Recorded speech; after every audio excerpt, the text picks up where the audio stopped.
You collected numerous devices, but you collected an active phone that he had. What did you find on that phone?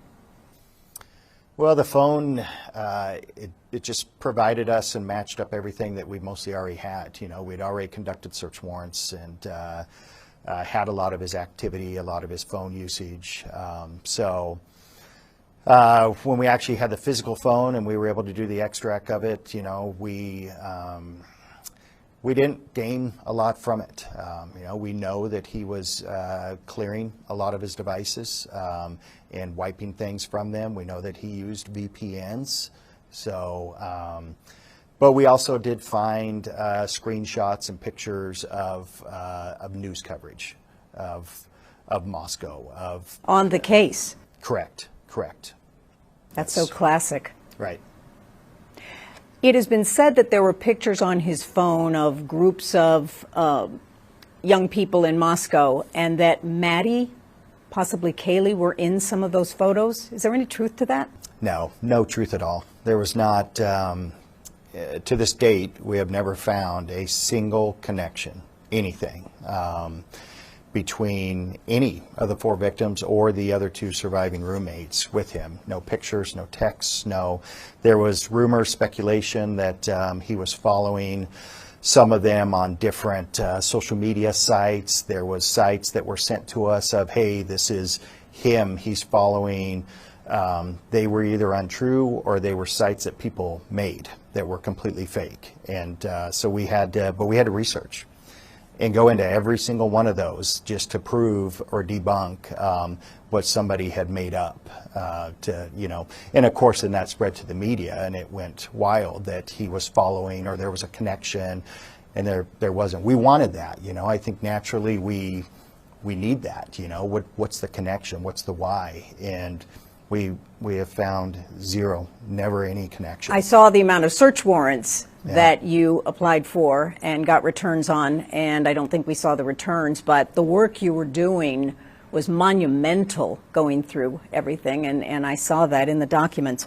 You know, back at the house, we have now learned, because documents that have not been public have now been made public, and Xana Kernodle found on the floor over 50 stab wounds, many of them, much of them, defensive.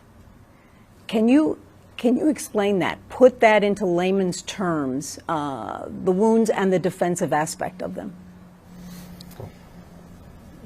She fought back, and she fought hard. And that's unless Darren can expand on that, that's primarily the reason. Yeah, that was. Xana absolutely fought. And we know that Xana was up. We know that Xana had just gotten her DoorDash shortly before this, and was actively up. And so, yeah, she did. She fought. So as she fought back, he kept stabbing? The fight just continued, yes. Kaylee, in the documents that just became public, there was a preliminary autopsy report that said she was stabbed over 20 times. Mr. Goncalves said, and we haven't seen the final autopsy, but he has said she was stabbed, Kaylee, over 30 times. Do you know the amount of times she was stabbed? We do. We know the exact amount of times that every one of them was stabbed. And it's not something that we would speak about for the privacy of the families. And but I can tell you, we've met with families, and his information that he has is very accurate. Well, we know because of the public documents her face was unrecognizable. And then the concept of, okay, a second weapon. Where do you stand on that to set the record straight? Yeah, we believe that there was one primary weapon. The same knife was used to kill all 4. As has been reported, and I think the family has spoke to this, Kaylee was struck in the face, and we don't know what caused the marks that were left by it. It wasn't fatal. and we just don't know what caused that. And we've never located, obviously, the knife that we know did kill all four, and we don't know what was used to do that. Now, a fist can be a deadly weapon. Right. The injuries to the face, could that have simply been from a hand on her face? No. So you believe the injuries to her face came from something other than his fist? Yes, I think the fist could have been part of it, but it certainly appears something else struck her to cause the marks that we saw that is not consistent with a fist. What about marks near her mouth that came out? I believe they came out in public documents. Bound? Yep. Gagged? And those are what I'm referencing, and no, it doesn't appear, there was no evidence that she was bound or gagged. Are the marks from a knife? No.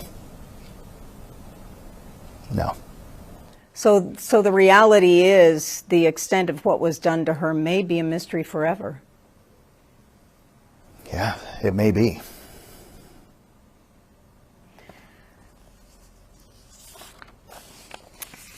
We saw publicly, it came out in legal filings, the selfie taken just hours after this all happened. He has a thumbs up. How do you interpret that picture? That's hard to answer without putting my own opinion into it. You know, this individual, there's a lot of strange things about him and his demeanor and his way his brain works. So to say what I think that was would be pure speculation. What about law enforcement theory? Because his thumb is up, right? His thumb is up. So that denotes... Right, but the reality was we have many, many other pictures of him, selfies, where he has a very similar pose. It wasn't just one unique that was only that way. That's probably the one that's circulated the most now. And I think you can make lots of speculation because of the timing, but the reality was there's other pictures where he has that similar pose. Excellent point to put it in perspective. Thank you for that. Do you believe that he committed other murders before November 13th, 2022? We don't. We don't have any evidence. We don't have any anything that's ever been located or found. We certainly, by we, I mean the FBI, the Pennsylvania State Police, every law enforcement agency that would have been anywhere that he's ever been has taken a hard look into that, because that's certainly one of the first things you wonder. Has this occurred before? And there's nothing to support or show that he's ever done this before, and we don't believe that he ever had done it before. So this would have been his first? Yes. Obviously, you believe he would have gone on to do this again? I don't know. I don't know. It's a great question. I don't know. I was talking with a district attorney in California that said to me, Gene, he's a serial killer. And I guess by definition, because serial killer is 3 or more in that area, do you consider him a serial killer, even though it's one episode? No, I don't. It's not a term we've used at all, but I would tell you we've just not looked at that or thought about that. You know, we were obviously consumed by the investigation and the murders here, so I would certainly leave that to the experts. And I just call him what he is. It's a murderer. Quadruple murder. Quadruple murder, and he will now die in prison for doing that. So you've studied this for 2.5 years. You were just on the eve before trial. It's complicated. What is your working theory as law enforcement investigators on why he did what he did? You know, it's the That's the biggest question. And it's the same question we've had, and we've had it all along. But the reality is often we don't get the answers to the why. And I think even in some instances, and I think this certainly could be one of those, the why from him may make no sense at all to us and not even be explainable or understandable. So we don't have a motive. We don't have anything that has said, here's why, or here's the reason. We just don't have that. Well, he used a knife, multiple stabbings. In law enforcement, what does it denote when you have a deadly weapon that is a knife? I would say, typically, if you look back historically, a lot of crimes that are committed with knives are a little more personal. But again, that's also speculation. As Lieutenant Gilbertson said, we all would like to understand and make some sort of sense of why in this situation, but that's just something that I don't think we're ever going to know. What are your thoughts about when he was in graduate school in Pennsylvania? He had a project, and he developed a questionnaire sending to convicted murderers around the country what their state of mind was before they committed the murder, during the time they were committing the murder, and after they committed the murder. What does that tell you about his state of mind in doing a project like that? Yeah, I think he's very consumed with it. And I would tell you, we looked into all of that. We obviously have everything that he studied, every project, every course that he's been in during all of his higher education, to include at WSU. And at the same time, though, anybody else that's in those fields, they're doing the similar things, the similar type projects. So none of those were a one-off to only him. We could find many, many, many other students that were also doing the same or very similar. It's hard to not look at it and view that as part of the overall, is that part of the why? Is that part of why he did this? And again, but it's just speculation and assumptions. But I think you said something very valuable, consumed by it. Right. Because objectively speaking, when you look at everything, I think that is a reasonable conclusion, consumed. I wanted to ask you, the president of Donald Trump cares about the victims in this case, and he has spoken out twice now about the families, the victims. Has he contacted anyone in Idaho at all that you know of about this case and his concern? No, not that I'm aware of. No, not that I'm aware of.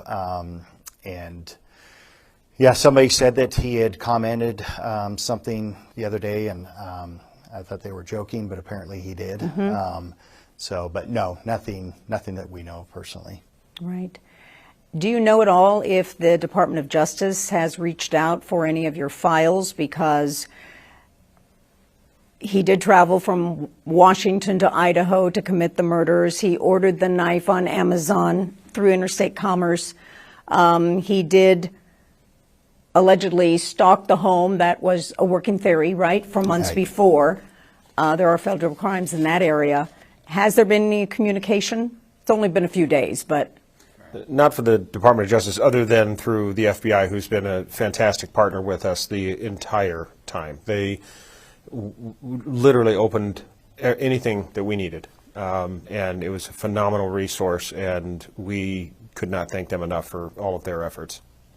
I saw that, and I'm sure the partnership was so tremendously valuable. When they started the investigative genetic genealogy, which really is at the forefront of stopping crimes from continuing to happen, they were fast on that. They got you that name. What was that like when you did get that name? Well, it was, I'll let Darren take that one, but...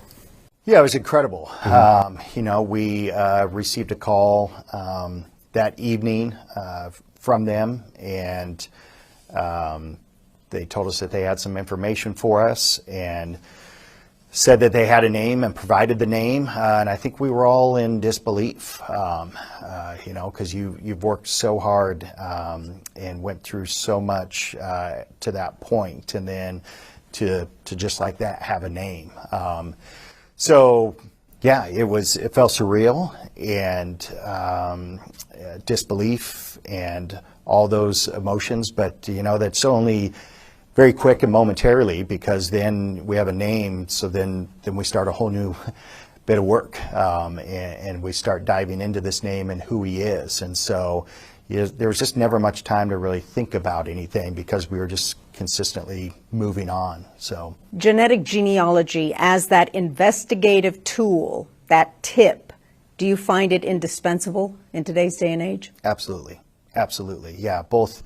You know, with the Idaho State Police, we have a contract with Othram Laboratories in Texas, and the work that they do, it's incredible. You know, they're solving crimes that are 40, 50 years old, that we would never have any closure or be able to solve those. And so that and the FBI is doing the same, and it's unbelievable. It's a phenomenal tool.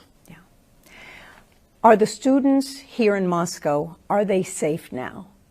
Yes. Yes, our community is safe. Do you have any concern of copycat artists or anything that could, as the judge say, want their 15 minutes of fame?